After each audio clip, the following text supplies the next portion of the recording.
member for Sherwood Park who would like to speak. Thank you, Mr. Speaker, and congratulations to my colleague and member for Cardston-Siksika on his wonderful maiden speech. Mr. Speaker, it is a great honor as the member for Sherwood Park to respond to the speech from the throne presented by the Lieutenant Governor of the province of Alberta. I would like to thank Her Honour, the Lieutenant Governor, for laying out the agenda for the 30th Legislature. I also want to thank my constituents for bestowing upon me the honour to represent them in the Legislature. Sherwood Park is a thriving community, as is our municipality of Strathcona County. I am forever grateful to the people of Sherwood Park for the great honour they have conferred upon me in electing me as their MLA. Mr. Speaker, I am excited about the Premier's vision for Alberta and his commitment to get Alberta back on track with thoughtful, common-sense policies. Alberta has traditionally been a leader in Canadian Confederation, an exceptional people and province. I am heartened to know that we have a Premier who understands our history and shares these sentiments proudly. We are fortunate to have a leader like him, with his experience and strong leadership, who is committed to once more making Alberta the best it can be. A leader nationally and internationally, ensuring that our province once more becomes the ultimate platform for wealth creation, opportunity generation, and individual self-realization. Alberta, the ultimate land of opportunity. Mr. Speaker, the speech from the throne sets forth our new government's legislative agenda. The priorities are, namely, getting Albertans back to work, making life better for Albertans, and standing up for Alberta. And with the aim of achieving these priorities, our new government's top 5 commitments are, in no particular order, our job creation plan, repealing the carbon tax.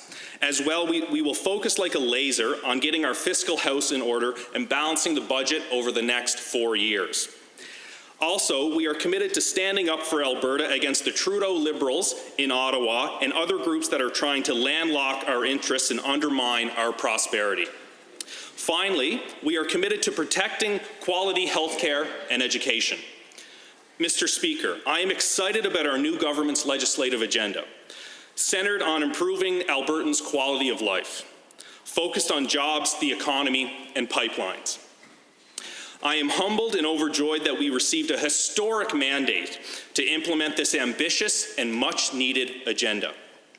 Now, Mr. Speaker, moving on, I would also like to extend my congratulations to you on your recent election to your honourable office. I have watched you from afar for a long time with great admiration and respect, and have had the pleasure to get to know you personally over the last little while or so, and it has been very rewarding. I have the utmost confidence that you will carry out your duties with fairness, wisdom, and the most sound judgment. Next, I would also like to extend my congratulations to the new cabinet. I have full confidence that you will perform excellently and honourably for Albertans as you implement our new government's vision for getting our province back on track. I wish you all the best, and your colleagues who sit as private members are ready and willing to assist you. I would also like to extend my congratulations to all members of this Assembly on your successful elections. I look forward to working with you all for the betterment of Alberta. I would also like to recognize and thank my direct predecessor, the Honourable Annie McKittrick, for her years of service to Sherwood Park from 2015 to 2019, and for her efforts to make our community a better place to live. And I salute and thank all other Sherwood Park MLAs who came before me since the Sherwood Park riding was created in 1986. And with that, I would like to comment proudly more about my community, constituency, and municipality, which are all intrinsically linked, Mr. Speaker. The Sherwood Park constituency comprises roughly 2/3 of the hamlet of Sherwood Park. The said hamlet was established around 1955 with the first family, the Gordon Walker family, no relation, residentially moving in December 1955. Followed a month later by Cliff Otto and the Vern Dowdy families, respectively. Since 1996, Sherwood Park is part of and governed by the specialized municipality of Strathcona County. one of Alberta's largest municipalities by population. Strathcona County includes both urban and rural components.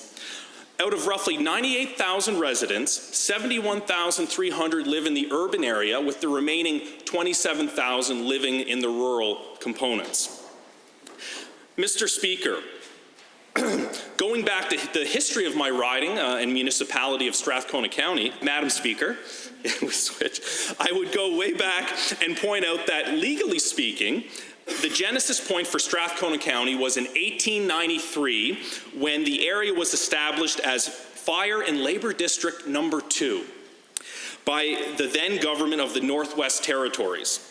Over the next 100 years, what would eventually become Strathcona County evolved in structure and name until in 1996 it was formally established.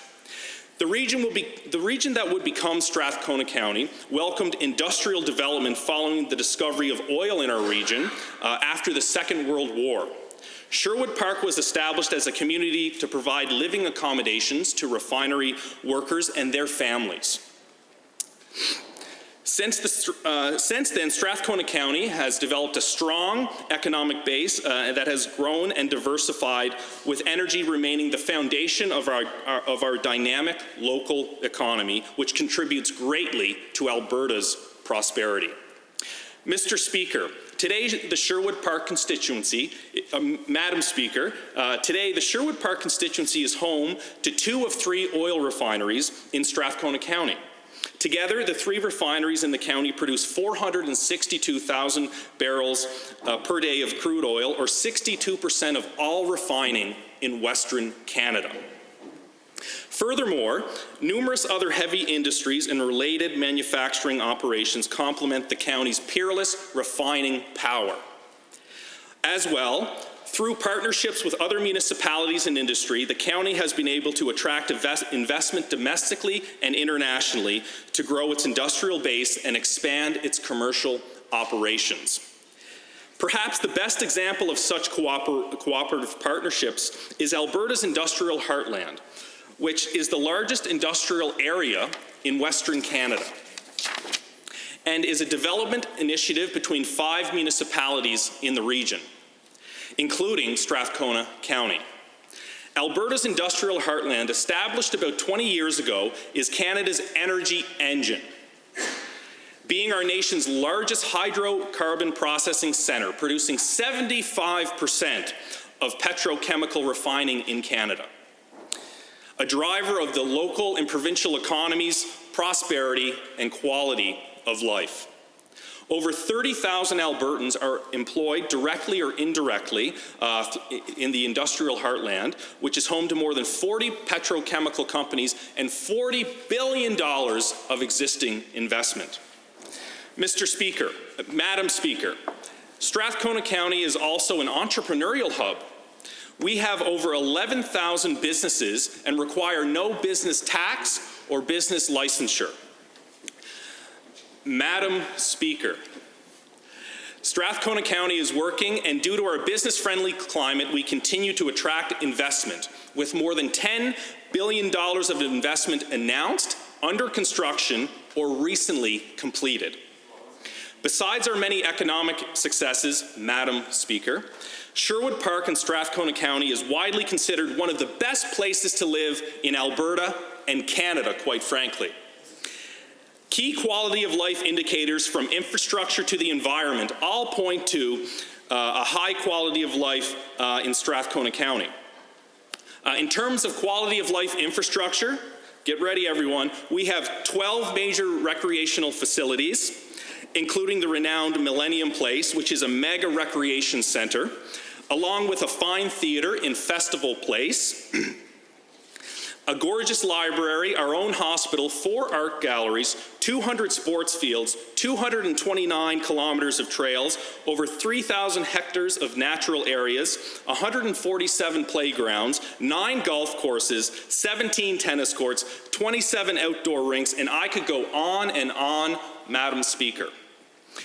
Madam Speaker, it is enjoyable to talk about and promote my riding of Sherwood Park and my municipality of Strathcona County. I could go on happily all day, but I would like to also mention a bit about myself. Madam Speaker, before becoming the MLA for Sherwood Park, I was a civil servant with the Government of Alberta, working in foreign qualification recognition and immigration as an officer. I enjoyed my time working with the government agencies of the International Qualification Assessment Service, as well as the Alberta Immigrant Nominee Program, IQAS and AIMP, respectively. The clientele we served was primarily new Albertans. It was an honor to assist mainly new Albertans through having their foreign credentials recognized and helping them achieve permanent residency. Given my professional background and passion for international relations, Madam Speaker, I will always be a champion for new Albertans, and that is a great honor for me. My passion for international relations, Madam Speaker, developed as a boy. The world has always fascinated me, and thus both my post-secondary degrees focus in international relations. As the MLA for Sherwood Park, I take this lifelong passion with me and firmly believe Alberta's economic destiny is a global one. I see the Asia-Pacific as a critical region for Alberta to expand its presence in particular. I believe Alberta must build strong relations with Japan, for example, the world's third largest economy and one of the most technologically advanced nations on earth and a fellow democracy. Madam Speaker, there exists great economic, strategic, and cultural complementarity between Japan and Alberta. I have had a long and intimate connection with Japan, Madam Speaker. A long time ago, I taught ESL there and fell in love with that country and a local who is now my wife. I speak very basic Japanese too, though it's fairly rusty, as I've been pretty busy with some other pursuits, including, of course, elected office and getting Alberta back on track. Madam Speaker, this year marks the 90th anniversary of diplomatic relations between Canada and Japan. And next year will mark the 50th anniversary of the opening of the Government of Alberta's first Alberta International Office, which was opened in Tokyo, Japan in 1970. These are incredible milestone events that we should cherish, recognize, and build upon. Madam Speaker, now is a great time to build strong relations with Japan, Alberta's third largest trading partner, because the nation's politics have never been more stable, strong, and open to international partnerships. Under the national leadership of Japanese Prime Minister Shinzo Abe, Japan has become the most economically and politically stable democracy in the developed world. I will continue to be a strong advocate for Alberta-Japan relations, Madam Speaker, as well as for Alberta to be deeply engaged in the world abroad for the benefit of Albertans here at home. Madam Speaker, I got involved in politics because I am a patriotic Albertan who deeply loves my community and province. I fundamentally believe Alberta is an exceptional place, not because of what is in the ground, but fundamentally because of what is in the hearts and minds of the Alberta people, our free enterprise culture and values, passed down to us by our ancestors. And it is that, our unique freedom-loving culture, which has made us Canada's ultimate opportunity society. Thus, my love of province and passion to advocate for our traditional free enterprise values led me to get involved in politics, and it's been an amazing journey, one which I'm deeply grateful for. Penultimately, Mr. Speaker, I want to state that I am especially proud to be part of a Conservative government committed to putting Albertans back to work, standing up for Alberta, and focusing on renewing the Alberta economy and defending our energy sector, which remains the foundation of our prosperity and will so for decades, decades, and decades to come. Our new government has received a strong mandate from Albertans. They have put their faith in our government. It is a great honor to be conferred this responsibility by Albertans to manage their affairs. I pledge to my constituents and all Albertans my sacred honor and commit to do my very best in my capacity as MLA for Sherwood Park and a member of this new government. In conclusion, Madam Speaker, I would again like to thank Her Honor, the Lieutenant Governor, for her thoughtful words, and I want to thank the Premier for his inspiring leadership and fierce commitment to Albertans. Madam Speaker, it has been a great honor to rise today and speak. I will end my speech with the following call to all members of this House and all Albertans to renew our sense of hope as we focus on the rejuvenation of Alberta.